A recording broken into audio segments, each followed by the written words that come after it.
What's up everybody, my name is Alfredo and today's video is going to be a review on Crash Bandicoot 4, It's About Time. This is a game I've been playing for a while. I'm a huge fan of the Crash Bandicoot series ever since I was a little kid. And if you didn't watch it yet, I made a video on my history with the Crash Bandicoot series, so be sure to check that out. I beat the game all the way and I also went back to try to get a bunch of collectibles.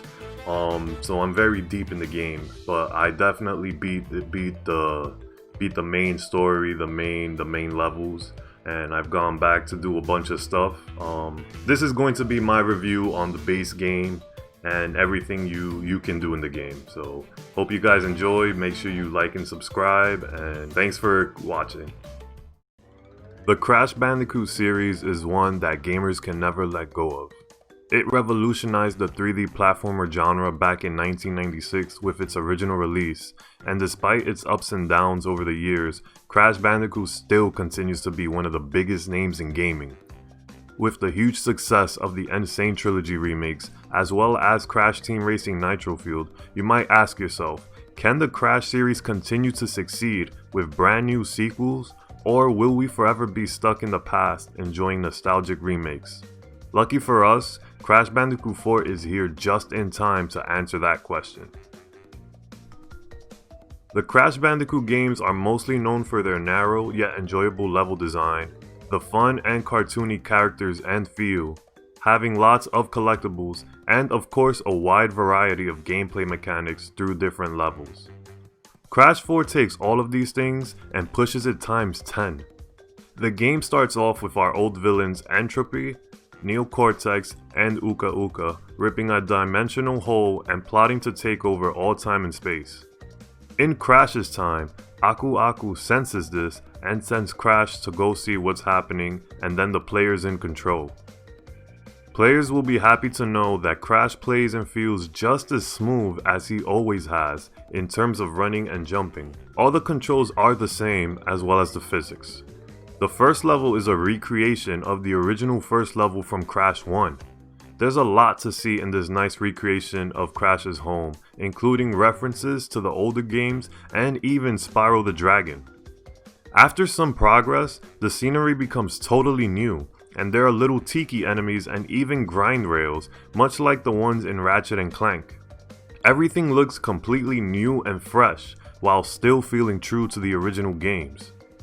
The pacing of levels feels good. If anything, they're a bit longer than what we're used to, but nothing really drags because the layout or gameplay changes just at the right time to keep the player engaged. The game itself is much more challenging than Crash 2 or 3. A lot of it is trial and error, though players will be able to learn from their own mistakes just through patience and understanding timing. A new gameplay mechanic Crash 4 introduces is the masks like Aku Aku that you pick up in certain parts of a level, giving you a new power for that section. These masks are important to the story because they're the ones who will help Crash and Coco travel through time and dimensions to defeat Cortex and his army. There are 4 masks in total that you meet in the game. Lani Loli makes certain objects and platforms appear and disappear. Akano makes you tornado spin infinitely to help you jump across long distances. Kapuna Wa slows down time when obstacles get way too fast to traverse alone. Ika Ika flips Crash upside down to alter your path of travel.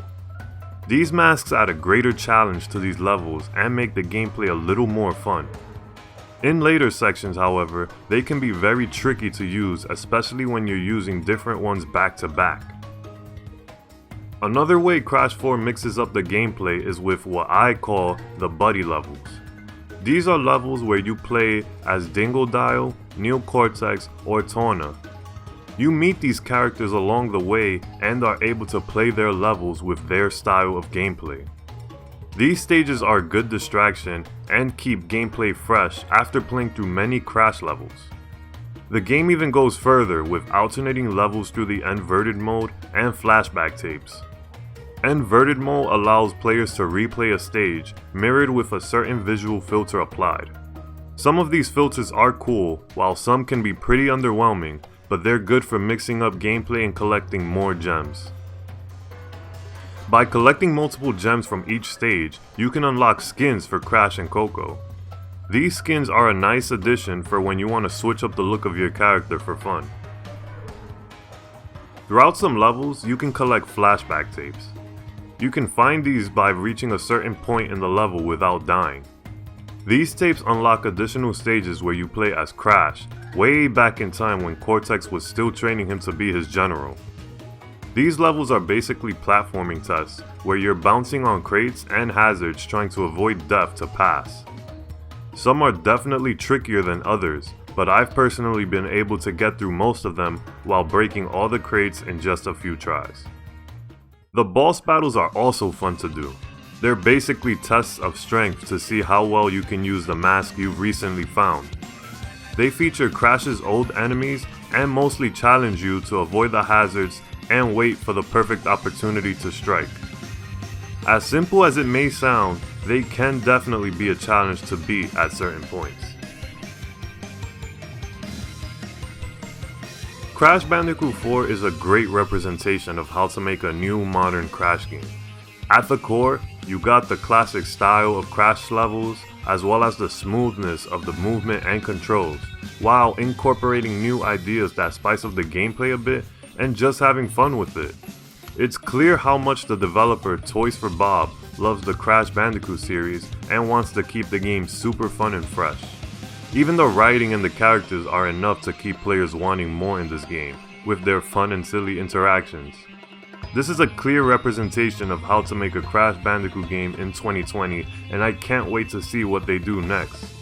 Aside from a difficulty spike towards the end and some long load times, which I'm sure won't be a problem on PlayStation 5 and Xbox Series X, I can definitely say this game is amazing.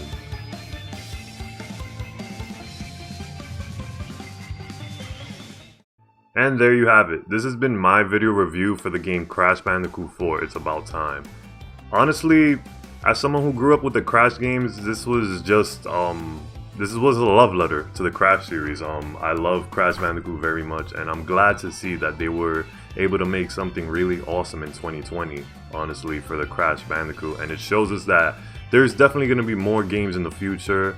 It's a great time to be a Crash fan. It's a great time to be a fan of 3D platformers with all the awesome franchises that we've got going on, like Spyro and Sackboy coming out on the PS5. But yeah, hope you guys enjoyed this video. Be sure to leave a like and subscribe if you had fun with me. Keep up with me on Twitter at AmazingA. I post when new videos go up. I post some stuff. I post about some stuff that's going on in the gaming industry all the time. There's always something new to see on my Twitter if you're interested. And yeah, thanks for watching, and I'll see you all in the next video. Adios.